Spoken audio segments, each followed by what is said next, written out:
Before we get started in the Dharma talk, please join me in invoking the Buddha's name 3 times. Namo Shakyamuni Buddha. Namo Shakyamuni Buddha. Namo Shakyamuni Buddha.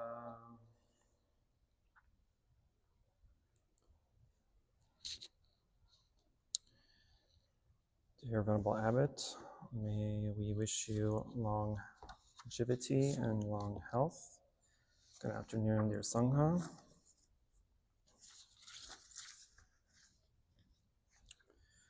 So today we're on chapter 4 of the Dhammapada, verse 48.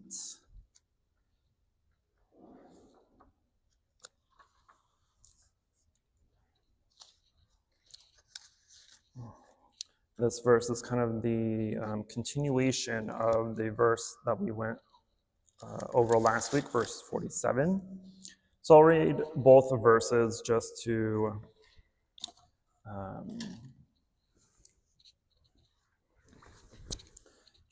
freshen up your mind. Okay, verses 47, 48. So, death carries off a man who is suffering. Death carries off a man who is gathering flowers and whose mind is distracted by sensual pleasures, as a flood carries off a sleeping village. Verse 48 is, death subdues a man who is gathering flowers and whose mind is distracted by sensual pleasures before he is satiated in his pleasures.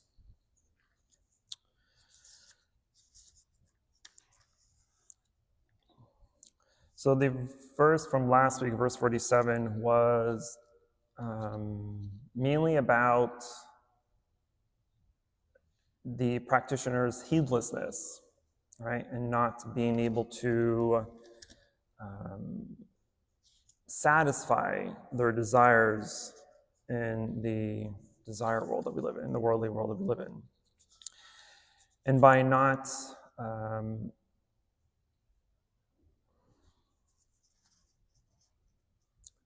that's what I'm looking for. By not getting rid of those desires, we are constantly stuck in this realm of existence. Whereas verse 48 talks about the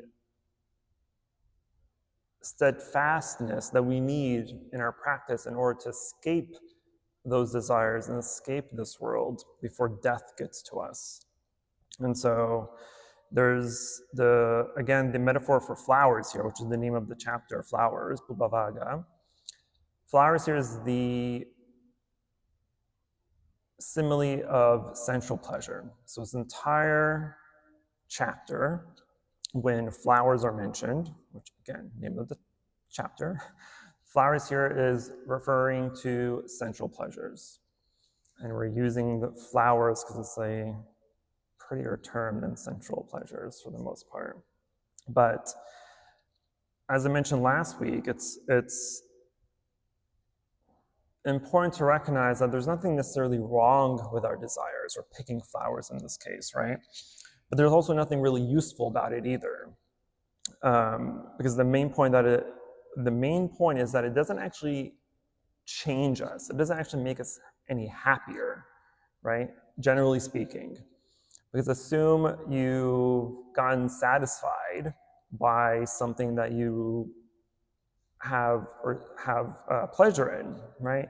That satisfaction and that happiness that you're getting is simply satisfaction and happiness in that one moment of whatever it is that you've gotten, whatever it is that you attained. But as soon as that situation, that circumstance ends, the happiness disappears. So that happiness is momentary, right? It does not last. It does not truly, completely satisfy you. And so our understanding of happiness, for the most part in this world, is by sensual pleasures, right? We seek out pleasures. We seek out things that bring us happiness in order to satisfy our 6 senses. right? And this pleasure, these addictions that we have to these sensual pleasures become like a drug to us, right? The more you want it, the more you try to attain it, and you attain it, and it disappears, and you want more and more and more, right? Because desire is simply the desire to want something, right? Let's say you want ice cream, right? The desire to have ice cream. Then you had ice cream, you're done. You're like, you know what? That was so good. I want another scoop. That's craving, because now you're wanting even more of what brought you that happiness in the first place. And so it continues, the cycle continues on and on and on. And so it doesn't actually make us any happier for the most part, right? At least not holistically.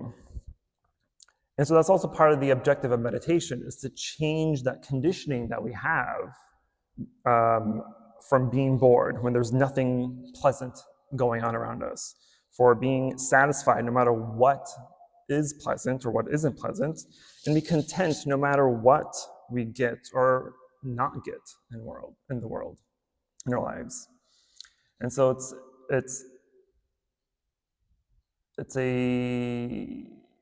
not a very motivational verse for the most part, because it's kind of holding on to this negative view of our sensual pleasures, but it's through this negative, I'm not going to say the word negative, that's not even correct. It's through this kind of direct teaching that's supposed to kind of hit you in the face and say, whatever you think brings you happiness isn't true happiness. It's trying to slap the stupidity out of you, right? I just realized I forgot to tell the story. Because when I was about to give the example of the story, I forgot to tell it. Thanks everyone for not reminding me. Your mindfulness is much appreciated. The story of why this verse was given, there's actually two versions depending on the commentary that you read, but I believe the story I'm about to tell is the original story. And the original story is about Patipujika Kumari. She was a wife of a deva, heavenly being in the Trimstrimsha heaven. And even in the heavens, right, people still age and die, but their longevity is extremely long. But anyway, that one morning while she's strolling through heavenly realm, all the other heavenly beings, all the devas that were there, they're, just lollygagging around the garden and, picking up flowers and whatnot. And she all of a sudden fell ill and died, Patipujika. So she was reborn in the human realm, and she married at 16, had kids, she lived her life, but she was a very virtuous, very generous woman. She spent the majority of her time giving alms and offerings to the monastics, helping around the monastery, cleaning up, fixing, cooking, for alms and whatnot. So she was very altruistic in her actions, in her generosity. But every time she made those offerings, right, because she was able to remember her past life in Trimstrimsha heaven as a wife of a deva. She remembered that past life, and she remembered how much she loved her husband. And so every time she made alms or, gave any offerings, she always did it in hopes to gain enough merit to be reborn back in the deva world, to be back with her husband. And then one day while she was at the monastery and she was helping out, she fell ill and also passed away. And because of her efforts, her dedication to the practice, and her dedication in giving offerings and alms and whatnot, it allowed her to be reborn back in Trimstrimsha heaven. I don't know why that's such a tongue twister. Trimstrimsha heaven. And she was reunited back with her husband. And so the one thing we need to know about Buddhist cosmology is that the higher the realms we go, right, according to Buddhist cosmology, there are 31 realms of existence. And we're at the bottom, unfortunately, right? We're like number 4 out of the 31. So we're bottom feeders, basically.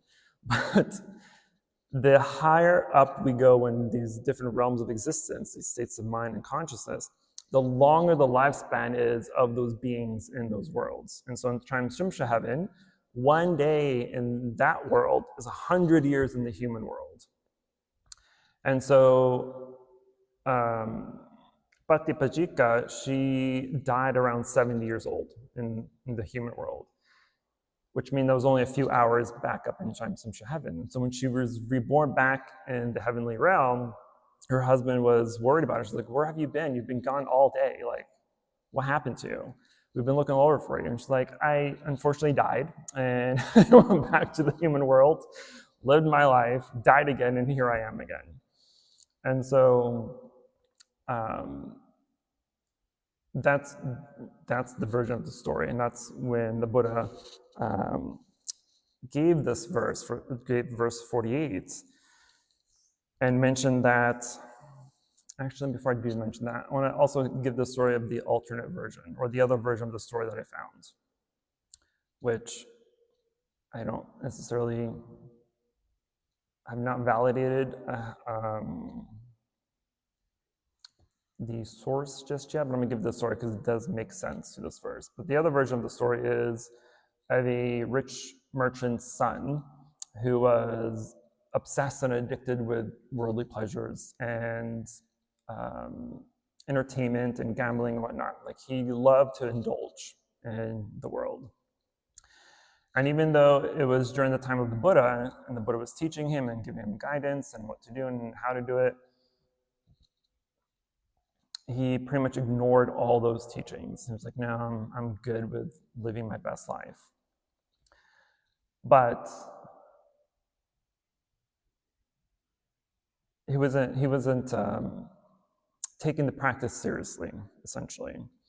And so we can see that the main differences between these two stories, right? On one hand, we have Patipajika,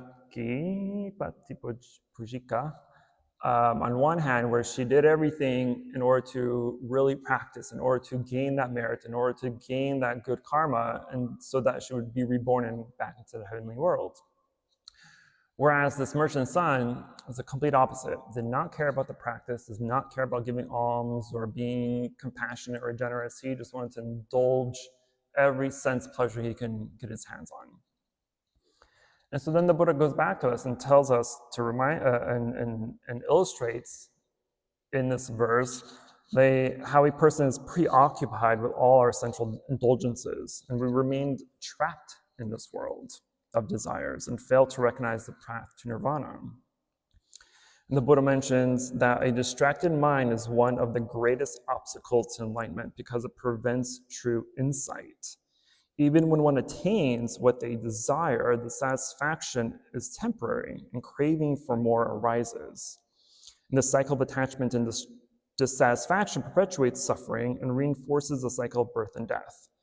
And because the practitioner or the person is consumed by craving and worldly distractions, they don't develop an interest in nirvana. And so the Buddha already tells us the importance of our practice, tells us the importance of trying to overcome the poisons of the mind, of ignorance, greed, and anger, to overcome and to fully seek deeply the root cause of all our desires, all of our afflictions, all the hindrances that arise during our practice. Because the Buddha reminds us that nirvana, or enlightenment, at least in this case, is beyond sensory pleasures and requires renunciation and wisdom, but the pleasure seeker finds it unattractive because it demands discipline and self-restraint. And we can see how true that is in the world. You can probably also see the truth in that in your own practice. Because someone who has everything, for instance, who is, maybe they're wealthy, maybe they're high class, they're fully educated, whatever it may be, they have everything they want. They have everything they need. They're not told no, right? And so these people, because they have everything that they desire and everything that brings them happiness and pleasure and whatnot, they don't seek for anything beyond that. They don't seek for the way out of these desires and attachments that we have. They're totally committed to living their best life with what they have. Whereas for those of us that have recognized the impermanence of the things that we desire, the impermanence in this world, the impermanence of our attachments and defilements and hindrances, if you just have a glimpse and taste of that truth, right, that should at least bring you to this kind of sense of urgency to want to escape this life, right? And it kind of goes back to the story of Patti when she spent 70 years, right, trying to be a better person, trying to do good, trying to do good deeds and have gain merit and whatnot, right? 70 years. So us, 70 years seems like a whole life, right? But in terms of heaven, it was a few hours. So can you imagine a life that is hundreds of thousands of years, that you're able to live hundreds and thousands of years in this Trimsumsha heaven, right? You have all the time in the world to practice and do good. But as earthlings, we have 70 years, 80 years maybe. And to that, that's not even an afternoon to the heavenly realm.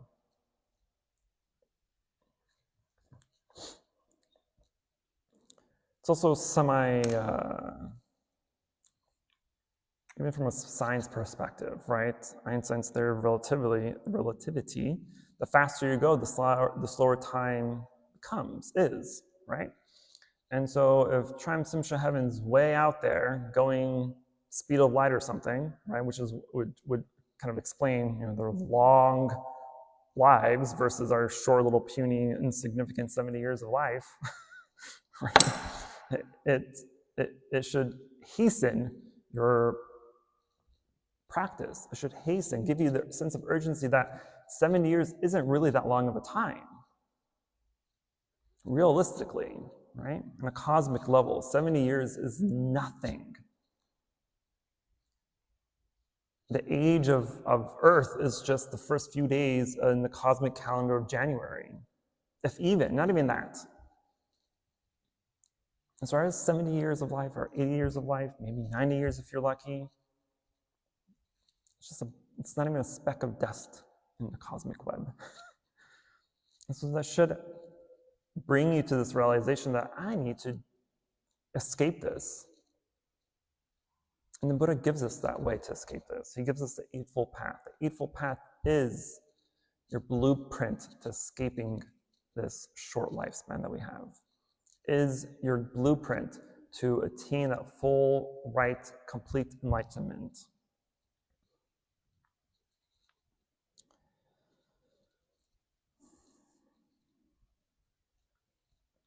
And this verse also urges us to reflect on our own attachments and strive for a life guided by wisdom, contentment, and the pursuit of true liberation.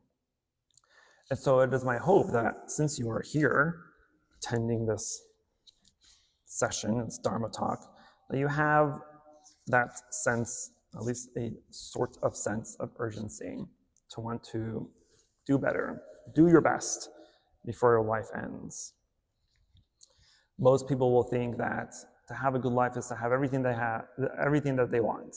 It's to have their dream job, the giant mansion, 500 cars, the private jet, whatever it is. I don't care what it is. But for most people, that's what life should be. Well, that's what you think, then you're just another slave to your own mind. Who did this?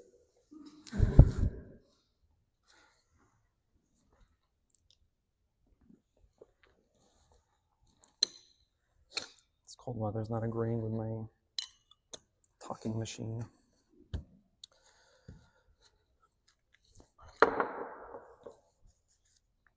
So, with this short life that you have, do something good with it.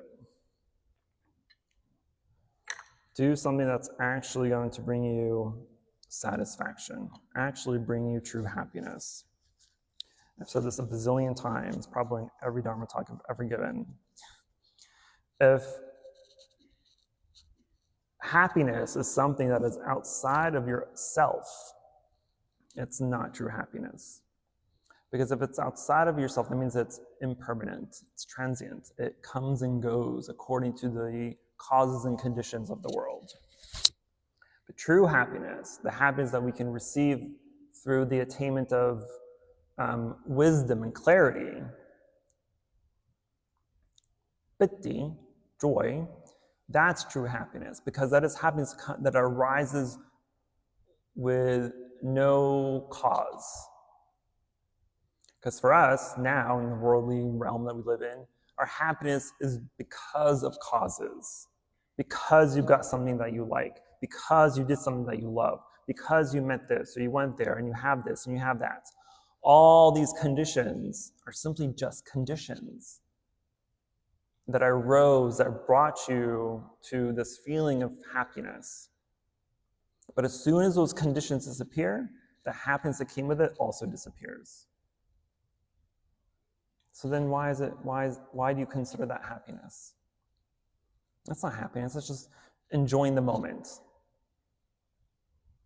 But that's also the point, is that when you are doing something that brings you happiness or joy, is to enjoy what you are doing in that moment. That way when you leave, or it disappears, or it's over, or whatever it is, then you can understand that that little moment of happiness was temporary, and you've enjoyed it, and you've taken care of it, and you did what you needed to do with it while it was there. And once it's gone, you can walk away and just be content. Versus having to walk away and wishing you still had it, wishing you could go back and do it again, wishing you had more of it, etc., etc., etc. How many times do we do that? How many times have you left somewhere or left someone and said, I can't wait to come back? I can't wait to see them again. I can't wait to taste this food again. I can't wait to do this. I can't wait to do that. Stupid talk. Don't wait for anything. Enjoy it while you have it in that moment. Because for all you know, you're like, okay, I'm going to come back tomorrow and do this again. Well, maybe you die. Maybe the thing collapses or disappears. You don't know. And so then you're like, I'm going to come back tomorrow and do this again. You're all giddy and happy about it, but then you come back and it's gone. You're like, oh, I'm sad. Boo-hoo, cry me a river. You should have enjoyed it while you had it.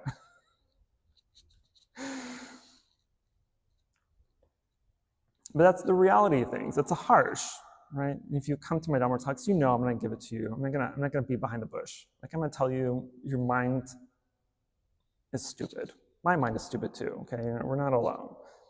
But we have to unstupid our mind by recognizing these kind of false realities that we live with, that we aspire for, that we hope for. For what reason? I took a dramatic turn by becoming a monk because I recognized that my sense of urgency is even more urgent. Prior to monkhood, I still practiced. I still did everything I needed to do, but I was like, this isn't it. I need more time of this. I need more of this and less of that. Am I full enlightened yet? No. But I am just a wee bit because of it. And that's enough. Having that taste of that type of freedom, that type of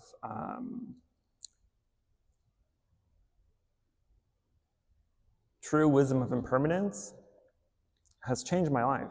It changes your mindset. It changes the way you think. It changes the way you see things. It changes your reality when things happen or don't happen. It changes you at a fundamental level that you are no longer able to see the world in the same way. You're no longer able to do things in the same way. Now, for the most part, I can have something like, oh, that was good, and just leave it be. not wanting it again. I can go somewhere that I like. I'm like, this place is cool, and enjoy it, and go on again. It's very rare that you'll hear me recollect a past thing that I want to do again. Because I've learned to enjoy it in the moment while I'm there. Because for all I know, I won't be alive tomorrow. So what's the point? Our short lifespan in this world is short, it's fleeting. It's practically non-existent in the cosmic scale of things. So have that urgency. Know that if you are unsatisfied with life, if you're unfulfilled, if you feel like you're not going anywhere or doing anything, well, that's something you have to contemplate on. Truly sit down with yourself and have an interview with yourself. Ask yourself, what am I feeling? Why am I feeling like this? Why do I want this? Why do I want that? If a desire arises, ask yourself, why do I want this? Why does this desire arise? I can guarantee you that 99% of your answers is because you want more of it. And it's true, obviously. If you have something that you like and enjoy, you don't want to give it up. But then you become so obsessed with it, you don't actually get to enjoy it. People buy fancy cars and don't drive them. They just stick them in the garage for viewing purposes. Look what I got. Look what I can afford. Look at this $200,000 car that I can get. For what reason? You stuck it in the garage and you forgot about it. So it's in those moments where instead of obsessing about protecting something, not using it because you don't want to break it or you don't want to ruin it, well, ask yourself why. Why do I even need to feel so protective over this thing? It's the same thing with our phones. Do you not put a cover on your phone, screen protector, and a case? Why? Why do we do that? Actual question. Why do you do that?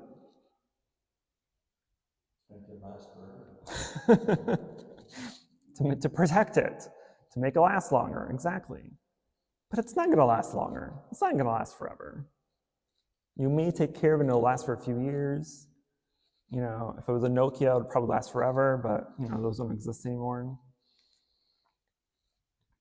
But you can see how we do things to protect things, to make them last longer, because we desire to have it for longer periods of time. And you can see that in everything you do. Right? You fix up your house because you want it to last longer. You take care of your car because you want it to last longer. You do better in education because you want it to last longer or have a longer job. We work out and diet and take care of ourselves because we want to live longer. So everything we do, it falls under that sense of protective obsession versus just enjoying it while you have it and let it be. It is what it is. It's literally my motto in life.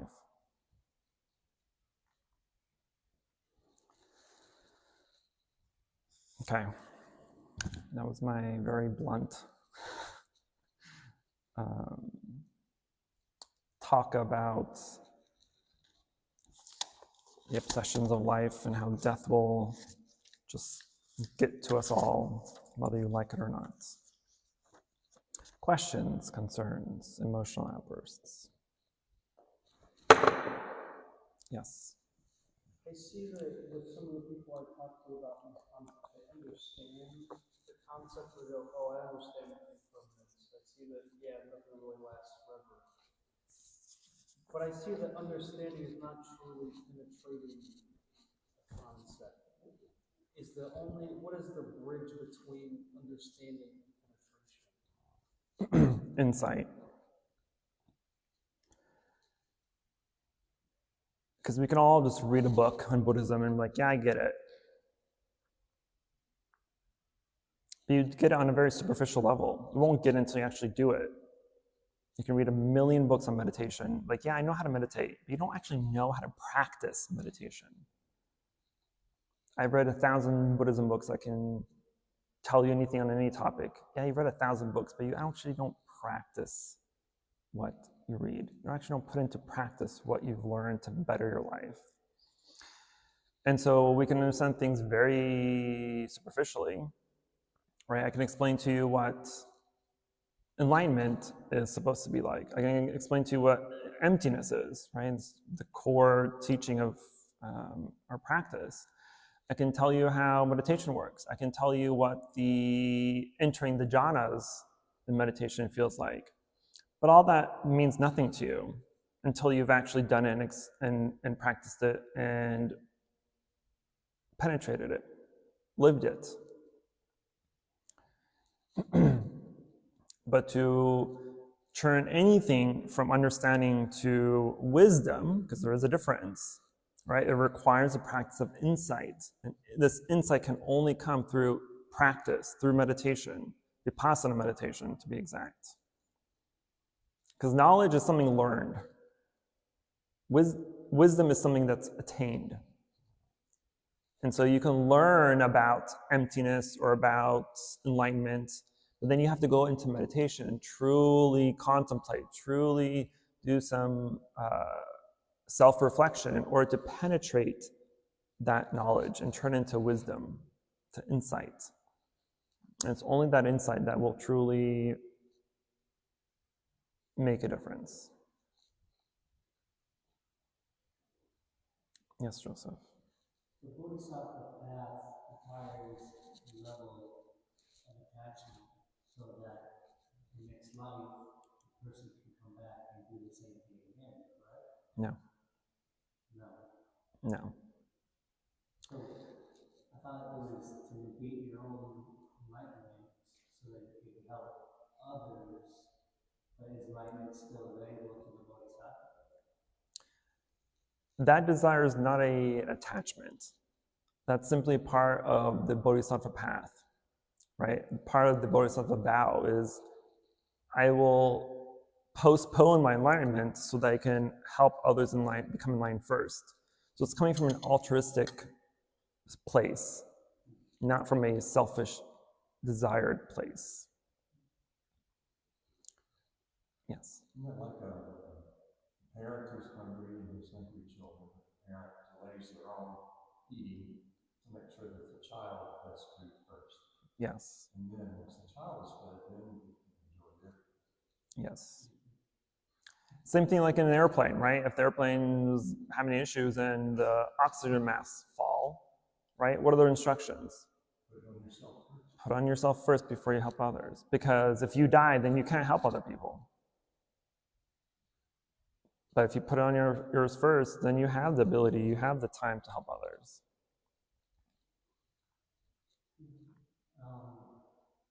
The attachment to mental formation would be the sensory pleasures that come about in the mind, because the mind is still a sensory organ. So upon enlightenment is the eradication of the ego, but it's also the experience of the eradication of the ego. So therefore, it is not mind-centered, it's not mind-oriented. It takes a mind to be able to eliminate that sensory pleasure. At the same time, if you have any mind at all, that is based on sensory perception, because the mind is a sensory organ. So to achieve sort of enlightenment and nirvana, that would mean a state of no mind, a state of non-perception. The mind is just an organ. It's not the mind that becomes enlightened. It's the consciousness that becomes enlightened. So there's a difference between mind and consciousness. Because the consciousness is what transfers from one lifetime to the other, right? Your mind dies with the body.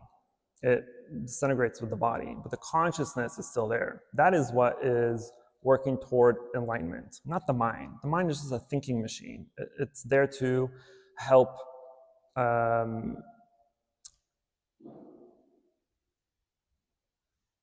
put all of our sense organs into, let me backtrack. So there's 8 consciousnesses in Buddhism, right? There's the all the 6 organs plus the mind, and then there's the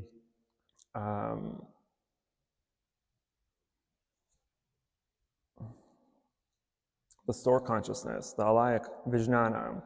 This is where everything that happens through our senses and organs comes into place, right? So when we hear, there has to be sound. When we taste, there has to be tongue. Oh, I can't remember the tongue. I'm using my tongue right now. But right, so all the organs have their own consciousnesses, right? But the mind is just helping calculate all that into the store consciousness, because that's where everything resides. And then it's the 8th consciousness that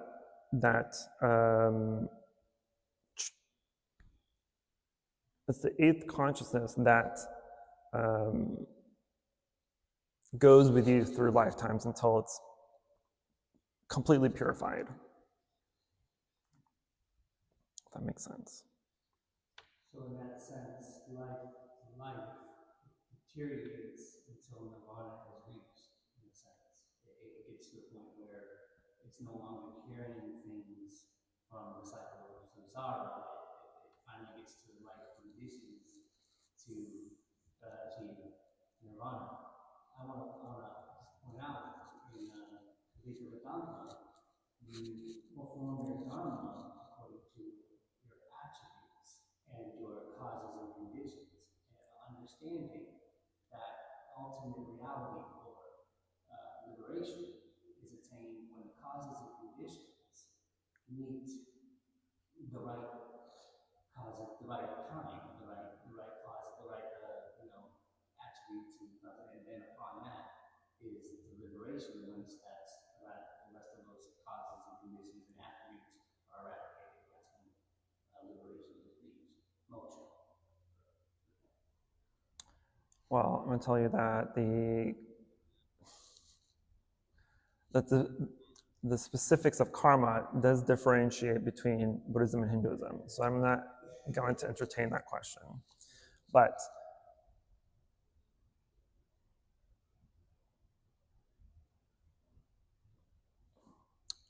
the cause and the conditions of karma is simply, we call that the field of mind, the field of merit, right?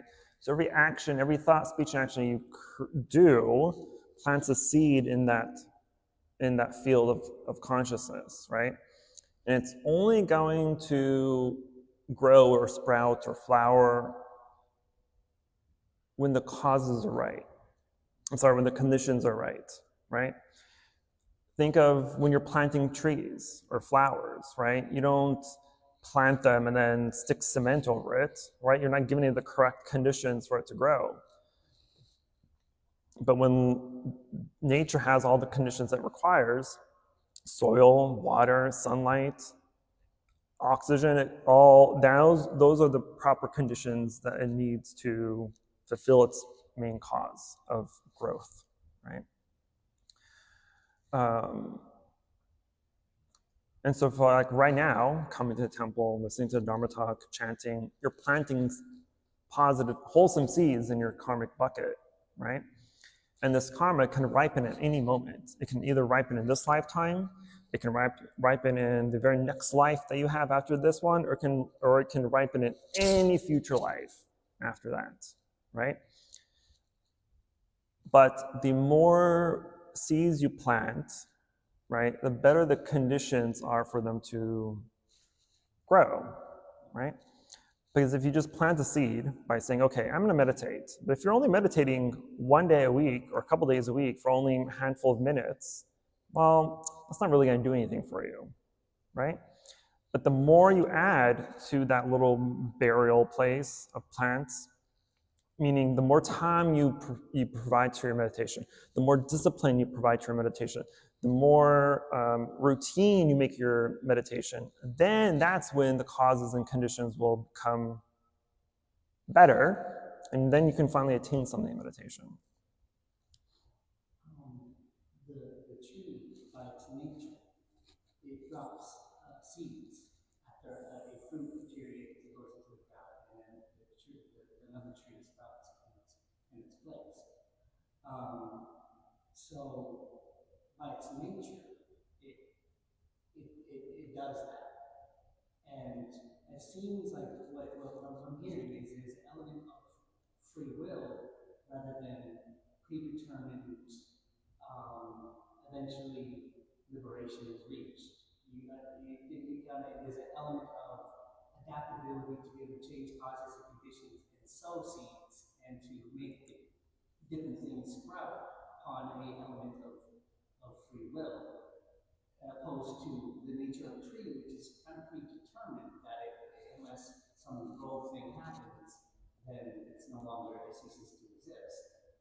So, same way, a human eventually ceases to exist and reaches liberation in a sense. So that can be equated to a natural process in a sense. Okay.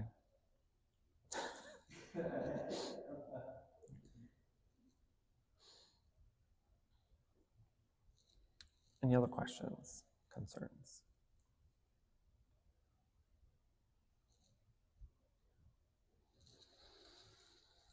Okay, well, friendly reminder that next Tuesday, the 28th, is our Lunar New Year celebration. It will begin at 8 p.m.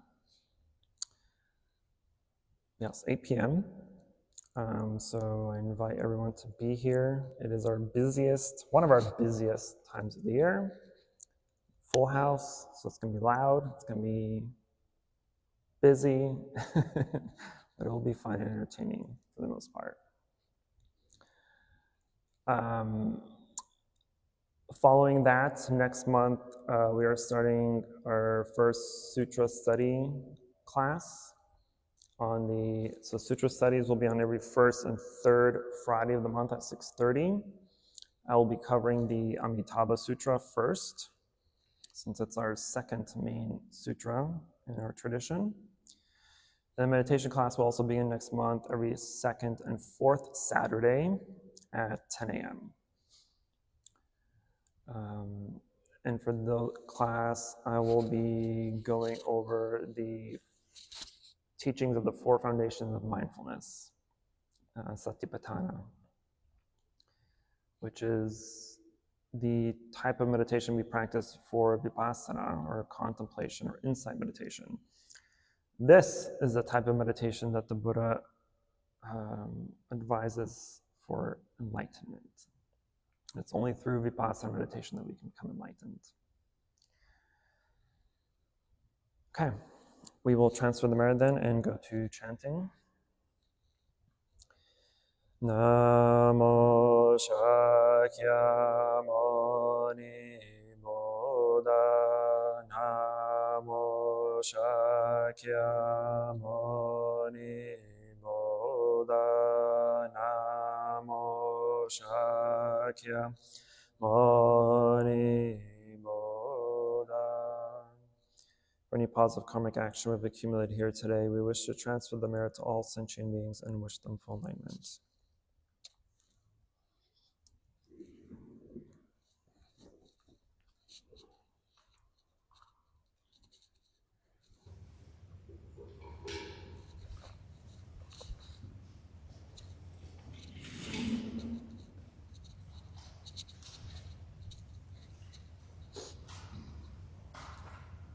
We'll just begin on page 1.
and 3 periods of time.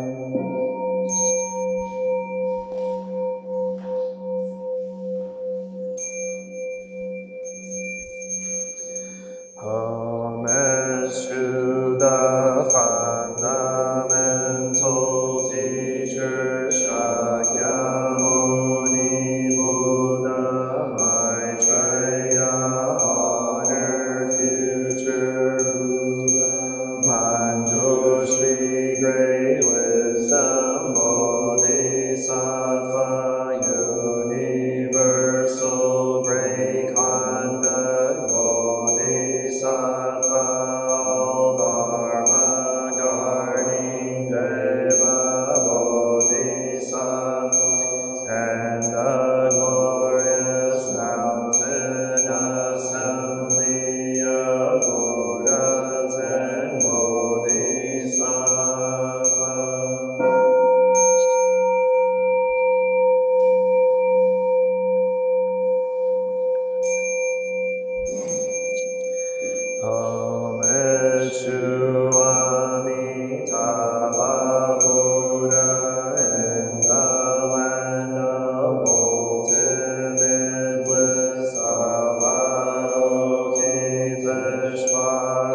Namo Lotus Assembly of Buddhas and Bodhisattvas. Namo Lotus Assembly of Buddhas and Bodhisattvas. Namo Lotus Assembly of Buddhas and Bodhisattvas.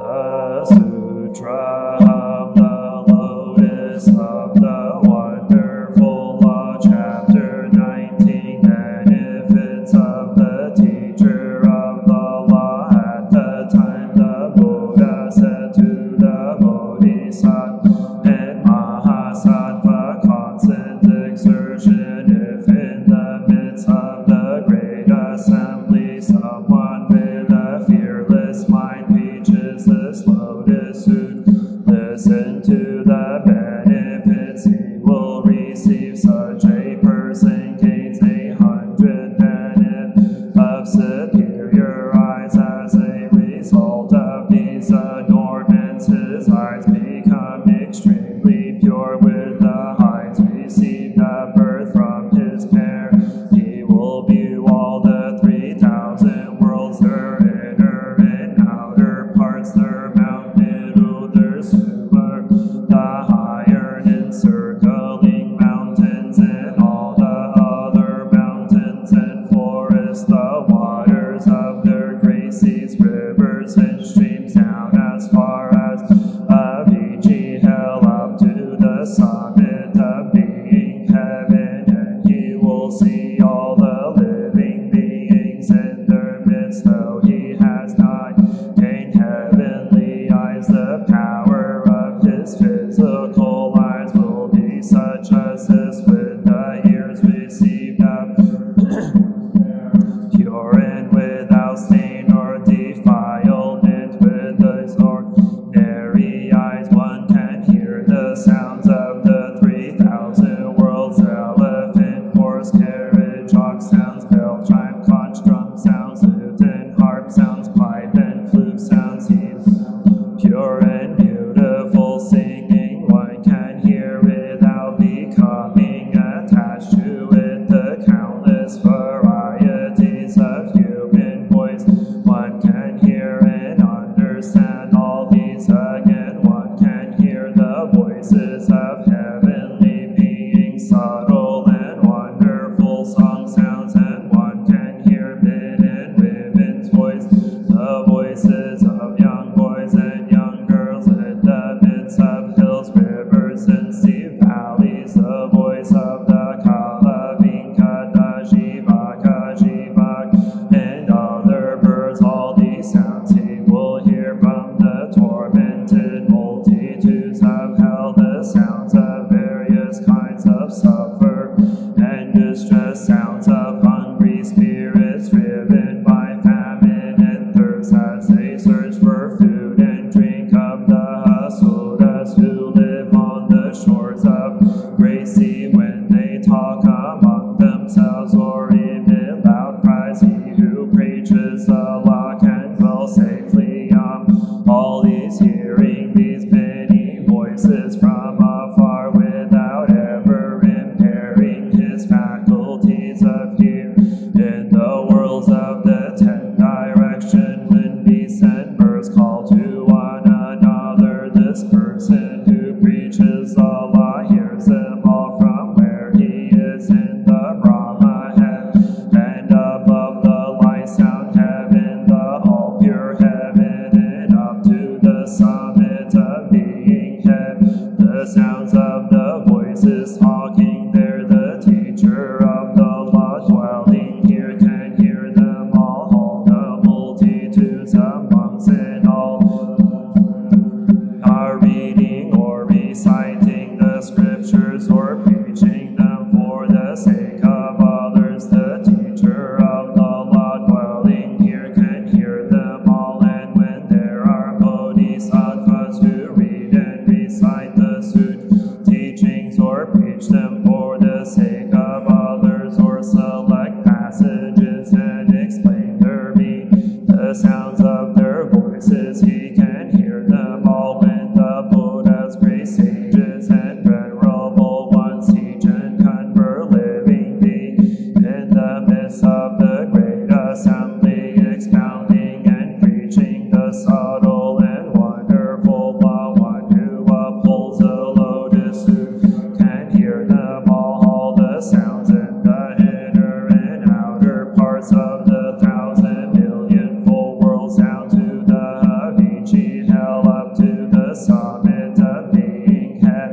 he can hear all these sounds and never impair his faculties of hearing, because the faculties of his ears are so he can distinguish and understand all these sounds. One who upholds the lotus sutra, though he has not yet gained heavenly ears, can do this simply through the ears he was born with. Such are the benefits.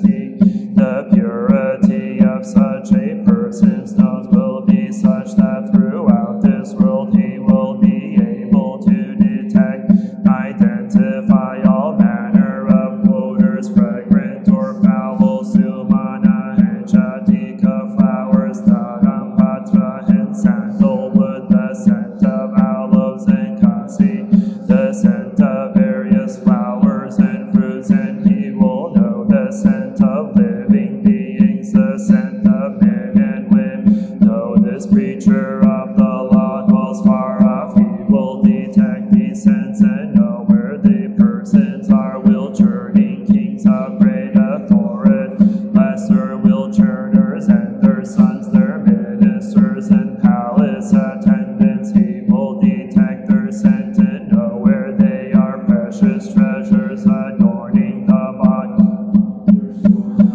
and the jewel ladies will churning kings, he will detect their scent and know where they are. Ornaments that adorn the bodies of persons, clothing and necklaces, all kinds of basins, and by detecting these he will know who the wearers are. When heavenly beings amuse themselves or carry out magical transformations, the upholder of the lotus sutra, by detecting their scents, can know all this blossoms and fruits of various trees, and the aroma of butter oil. The upholder of the sutra, dwelling here, knows where all these are, deep in the mountains and steep places, where blossoms of sandalwood tree unfold. Living beings are in the midst. By detecting the scent, can know all this. Living beings in the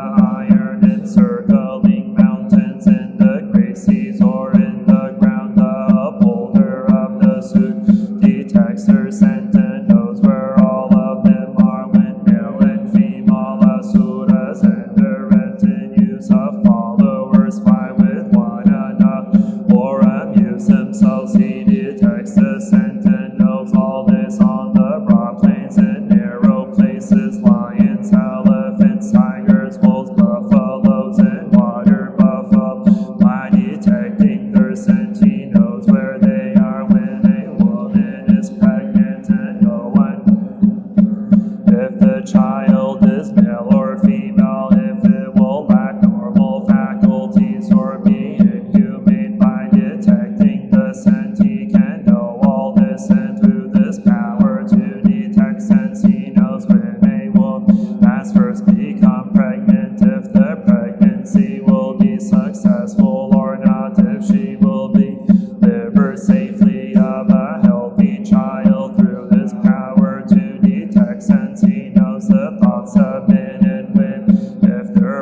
have departed, detecting their sentinelsm, all the multitude of monks diligent at all times with regard to the law, whether sitting or walking around or reading or reciting sutra teaching, sometimes under the forest trees, conducting their energy, sitting in meditation. The upholder of the sutra detects their sentinels, where all of them are bodhisattvas, firm and unbending, and will sitting in meditation or reading the sutras or preaching the law for all. By detecting their sentinels, all the world honored one, present in all quarters, revered and respected by all, pitying the multitude, preaching the law. By detecting their sentinels, all living beings who in the Buddha's presence hear the sutra, and all rejoice who practice as the law prescribes. By detecting their sentinels, although he has not yet acquired the nose possessed by a bodhisattva,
existence, all of various thoughts they have. Upholders of the Lotus Sutra has their reward. Will know all these in an instant. The countless of the 10 directions, adorned with the marks of 100 blessings for the sake of living beings. Preach the law, and such persons hearing will be able to accept and uphold, and they will ponder immeasurable principles. Preach the law, an immeasurable number of ways, yet from start to finish never forget or make a mistake, because they are upholders of the Lotus Sutra. They will understand the characteristics of all phenomena, accord with principles, recognizing their proper order.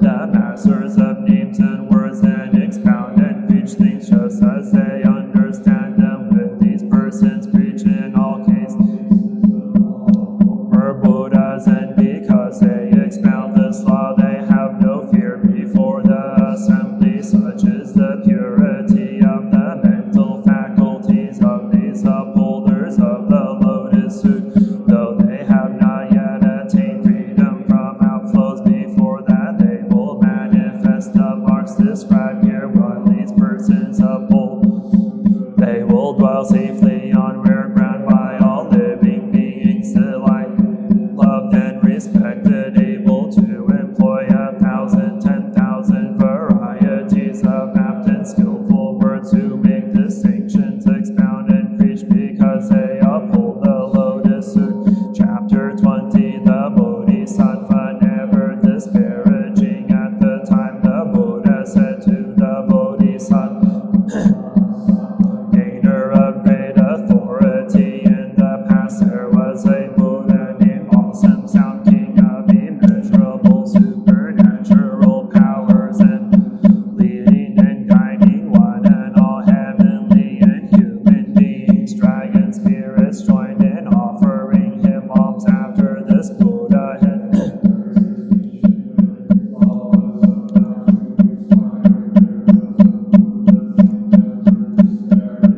the 4 kinds of believers at the time scrutinize and adhere to the law. The Bodhisattva never disparaging would go to where they were and speak to them, saying, disparage you, for you are practicing the way, and all of your will become Buddhas. When the people heard this, they gibed at him, cursed and reviled him, but the Bodhisattva never disparaging bore all this with patience. When his offenses had wiped out and his life was ending, he was able to hear this sutra and were purified because of his transcendental powers. His lifespan was extended, and for the sake of others he preached the sutra far and wide. The many persons who to the law all received teachings and conversion from this Bodhisattva, who caused them to dwell in the Buddha way. Whenever disparaging's life ended, he encountered numberless Buddhas, and because he preached the sutra, he gained immeasurable blessings. Bit by bit he acquired benefits and quickly completed the Buddha way. Never disparaging, who lived at the time was none other than myself, and the 4 kinds of belief who adhere to the law, then who heard never disparaging say, you will become Buddhas, and through the causes thus created encounter numberless Buddhas. They are here in this assembly, a group of 500 Bodhisattvas, and the 4 kinds of believers, men and women of pure faith, who now in my presence listen to the law. Previous existences I encourage these persons who listen to and accept the sutra, the foremost in the law, unfolded, teaching people and causing them to dwell in nirvana. So in age after age they accepted and upheld scriptures of this kind, a million, 10,000 kalpas, and inconceivable. These one can hear this Lotus Sutra, a million, 10,000 kalpas, and inconceivable time will pass before the Buddha's world on earth. Preach this sutra, therefore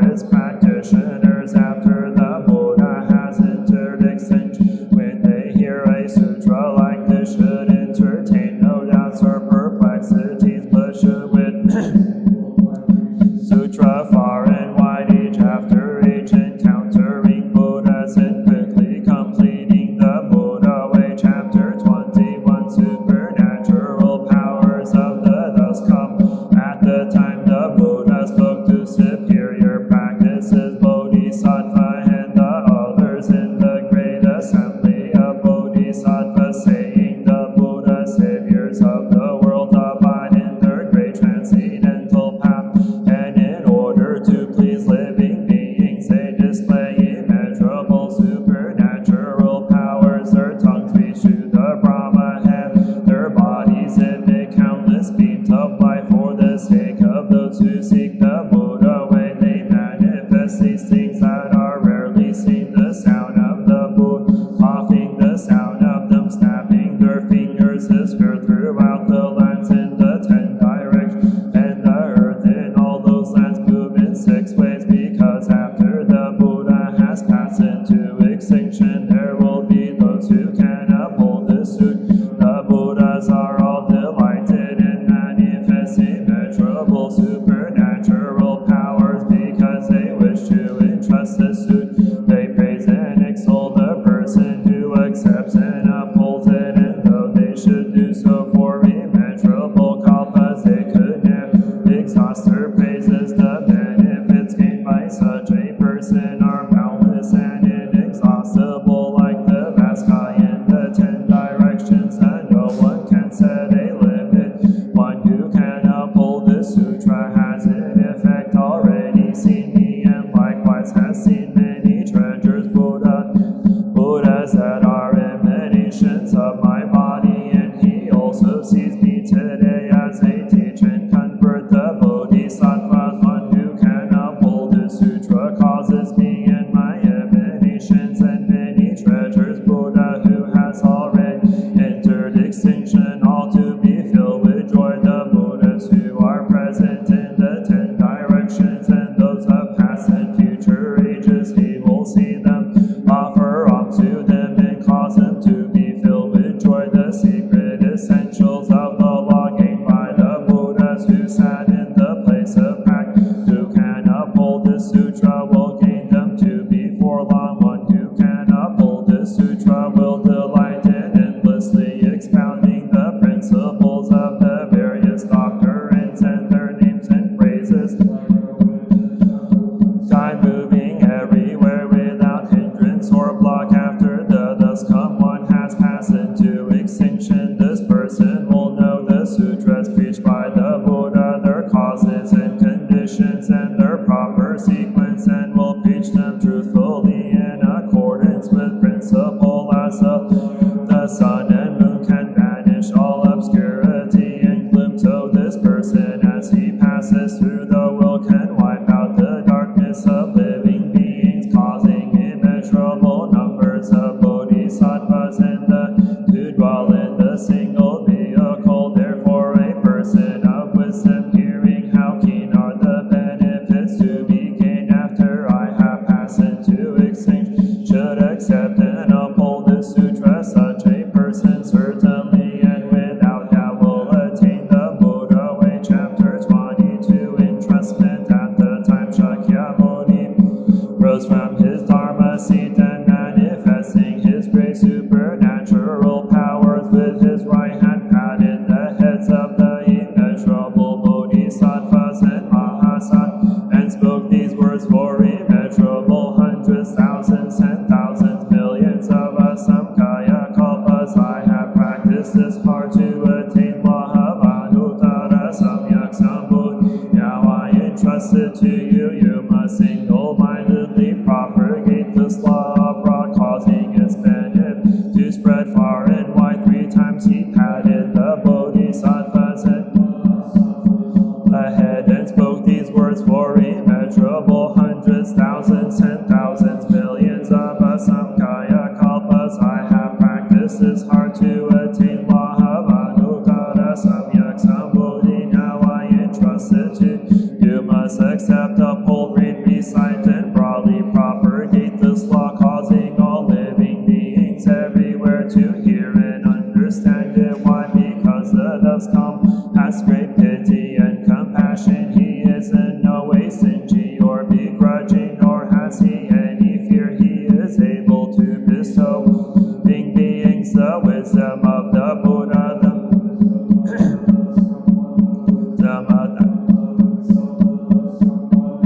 great giver of gifts to all living beings, who for the part should respond by learning this law of the thus come one. You must not be stingy or begrudging in future ages. If there are good men and good women who have faith in the wisdom of the thus come, should preach and expound the Lotus Sutra for them, so that others may hear and understand it. For in this way you can cause them to gain the Buddha wisdom. If there are living beings who do not believe and accept, you should use some of the other profound doctrines of the thus come one to teach benefit and bring joy to them. If do this, pay the debt of gratitude that you owe. And the Bodhisattvas and Mahasattvas heard the Buddha speak these words. They all experienced a great joy that filled their bodies with a greater reverence than before. They bent their bodies, bowed their heads, pressed their palms together, and facing the Buddha raised their voices in unison, saying, "We will respectfully out all these things, just as the world-honored one has commanded. We beg the world-honored one to have no concern on this account." The multitude of Bodhisattvas and Mahas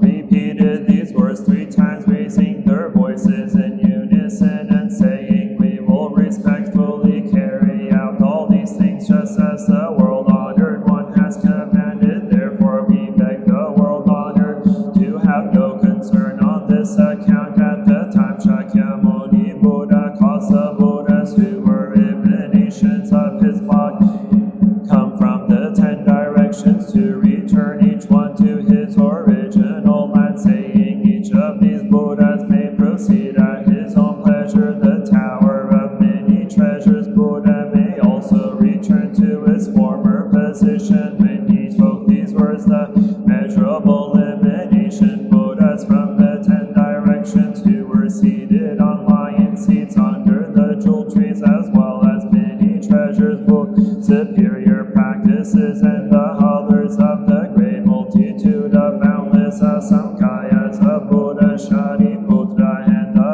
other voice hearers, and the 4 kinds of belief, and the heavenly and human beings, asuras, and others in all the worlds, hearing what the Buddha has said, were all filled with great joy. Tab 9, page 171.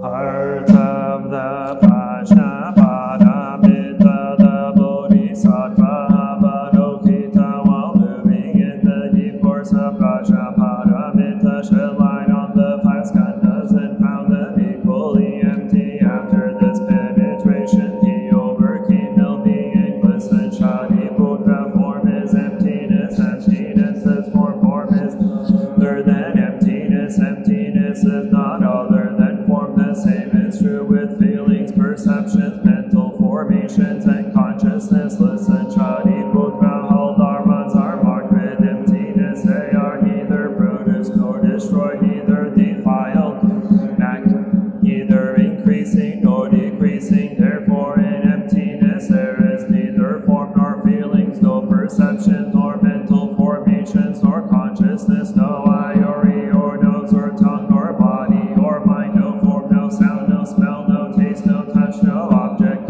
no realms of elements, no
I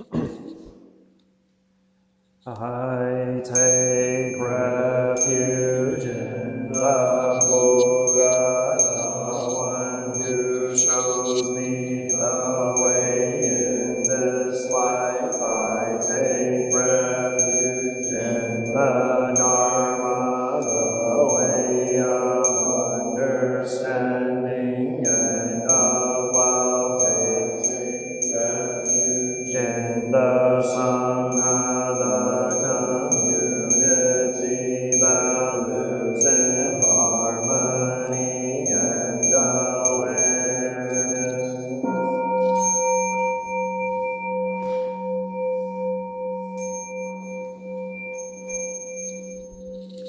Dwelling in the refuge of Buddha, I clearly see the path of light and beauty in the dwelling in the refuge of Dharma. I learn to open many doors on the path of transformation.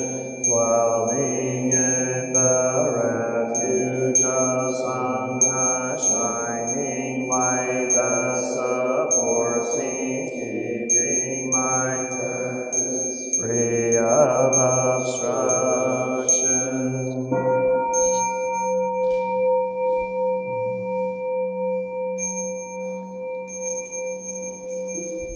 Taking refuge in the Buddha, in myself